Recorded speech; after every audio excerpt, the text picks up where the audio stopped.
আজকে নিয়ে চলে এসেছি একাদশীর স্পেশাল রেসিপি সাবুর চাউমিন বা সাবুর পোলাও রেসিপি। আপনারা উপবাস করলে, ফাস্টিং করলে বা একাদশের দিনে এই রেসিপিটি ট্রাই করতে পারেন, দেখবেন খুব ভালো লাগবে। অনেকে এই রেসিপিটাকে সাবুর পোলাও বা সাবুর চাউমিনও বলে থাকে। আজকে এই রেসিপিটাই আপনাদের কাছে শেয়ার করছি, আপনারা শেষ পর্যন্ত দেখতে থাকুন। তো এই রেসিপিটি বানানোর জন্য আমি বড় দানা সাবু কালকে রাত্রে ভিজিয়ে রেখেছিলাম। যতটা সাবু নিয়েছি তার থেকে 1 ইঞ্চি বেশি জল বেশি নিয়েছিলাম। রাত্রে ভিজিয়ে রাখা সাবুটা দেখুন ভিজে কত বড় বড় হয়ে গেছে, খুব সুন্দর ভিজেছে আর নরমও হয়ে গেছে। এই রেসিপিটি বানানোর জন্য আমি কিছু সবজি বানিয়ে নিয়েছি। দেখুন, কুমড়ো এরকম কুচি কুচি করে বানিয়ে নিয়েছি, ফুলকপি এরকম ছোট ছোট করে বানিয়ে নিয়েছি। আপনাদেরকে বানানোটা আর দেখাচ্ছি না, এরকম ছোট ছোট করে ভাজার মতো বানিয়ে নেবেন। আমি এতে 2টো আলু দেব, তাই আলুগুলো ছাড়িয়ে নিচ্ছি যাতে আপনাদেরও সময় বাঁচে আর ভিডিওটি বেশি বড় না হয়, সেই জন্য সবজিগুলো আগে থেকেই বানিয়ে রেখেছি।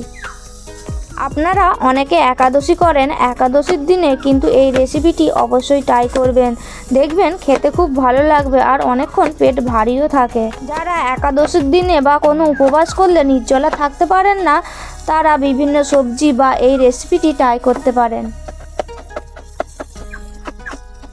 অনেকে একাদশী করে একাদশীর দিন রুটি, লুচি, মুগ কড়াই সিদ্ধ আরও অন্যান্য কিছু খায়, যেইগুলো খাওয়া যায় না। এই দেখুন, আমি আলু এরকম কুচি কুচি করে বানিয়ে নিয়েছি ভাজার জন্য। একাদশীতে পঞ্চশস্য খেতে নিষেধ করা হয়েছে শাস্ত্রে, সেই জন্য আমি এই রান্নায় যেইগুলি ব্যবহার করছি সেইগুলোই ব্যবহার করবেন। পঞ্চশস্যের মধ্যে ধান, গম, যব, ভুট্টা, সরিষা এইগুলো পড়ে, এইগুলো একাদশীর দিন চলে না। প্রথমে আমি ফুলকপিটা ভেজে নেব। একাদশীর দিন উপবাস থাকতেই শাস্ত্রে বলা হয়েছে, কিন্তু যারা পারবে না, অসমর্থ, তারা বিভিন্ন রকমের ফল মূল, দুধ, সবজি রান্না করে খেতে পারেন। আমাদের চ্যানেলে যারা নতুন এসেছেন তারা চ্যানেলটিকে সাবস্ক্রাইব করে নিন।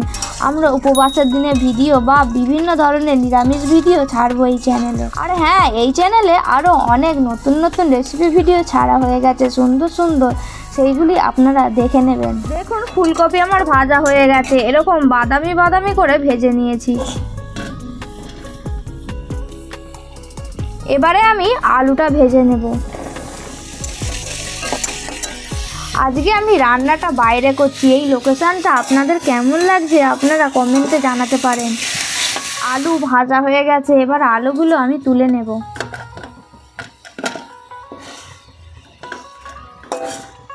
এবার আমি কুমড়োটা ভেজে নেব। আপনারা হয়তো ভাববেন যে এত কুমড়ো দিচ্ছে, আসলে আমি এত কুমড়ো দেব না, ভেজে কিছুটা তুলে রাখবো। আপনারা একাদশীর দিন এই রেসিপিটি অবশ্যই ট্রাই করবেন। আর একাদশী পালন করে একাদশীর মাহাত্ম্য অবশ্যই শ্রবণ করতে হয় একাদশীর দিন। আমাদের আরেকটি চ্যানেল আছে, দাসি চ্যানেল, ওই চ্যানেলটিকে আপনারা সাবস্ক্রাইব করবেন। চ্যানেলে আপনারা গিয়ে একাদশীর মাহাত্ম্য শুনতে পারেন। প্রতিটি একাদশীর মাহাত্ম্যই ছাড়া হয় ওই চ্যানেলে, আরও ভগবানের বিভিন্ন লীলা কথা ছাড়া হয়।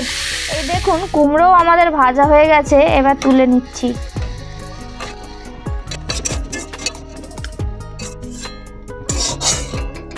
সবজিগুলো আমার ভাজা কমপ্লিট। এরপর কড়াতে আমি তেল দিয়ে দেব।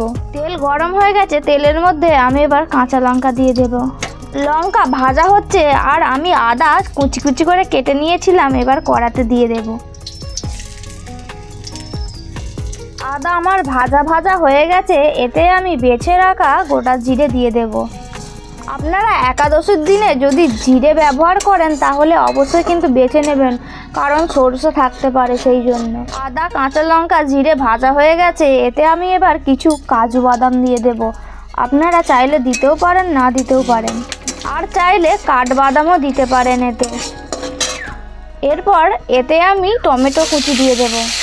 টমেটোগুলো ভাজা হচ্ছে, আমি এবার কাঁচা সাবুতে লবণ মাখিয়ে নেব পরিমাণ মতো। ভালো করে কাঁচা অবস্থাতেই মাখিয়ে নেব। আপনারা সাবু ভেজানোর আগে একটু বেছে নেবেন, কারণ ডালও মেশানো থাকে। এবার কড়ার মধ্যে আমি ভেজানো সাবুগুলো দিয়ে দেব। সাবুগুলো এবার হালকা আছে হালকা করে ভেজে নেব। সাবু কখনোই জোর আঁচে ভাজবেন না, হালকা আঁচে ভাজবেন, না হলে জড়িয়ে যাবে। একটু রেখে রেখে চারিদিক থেকে নাড়তে থাকবেন, না হলে আবার বসে যেতে পারে। সাবুগুলো হালকা হালকা ভাজা হয়ে গেছে, এবার আমি এতে ভাজা সবজিগুলো দিয়ে দেব। আমি সব কুমড়ো দেব না, কিছুটা রেখে দেব। পরিমাণ মতো সবজি দেব। সব সবজিগুলো ভালো করে আমি মিশিয়ে নেব সাবুর মধ্যে। আমি যেহেতু সবজি ভাজার সময় লবণ ব্যবহার করিনি, তাই সবজির পরিমাণ মতো লবণ দিয়ে দিচ্ছি। আপনারা লবণ পরিমাণ মতো ব্যবহার করবেন। আর হ্যাঁ, অবশ্যই কিন্তু সিন্দুক লবণ ব্যবহার করবেন, কারণ একাদশীতে সাধারণ লবণ ব্যবহার করা যায় না। একাদশী ছাড়া যদি অন্য কোনো দিন এই রেসিপিটি ট্রাই করেন তাহলে এমনি লবণ ব্যবহার করতে পারেন, তাতে কোনো অসুবিধা নেই। দেখুন, আমাদের সাবুর পোলাও বা সাবুর চাউমিন আপনারা যাই বলেন না কেন রেডি হয়ে গেছে। দেখতে কিন্তু খুব সুন্দর লাগছে।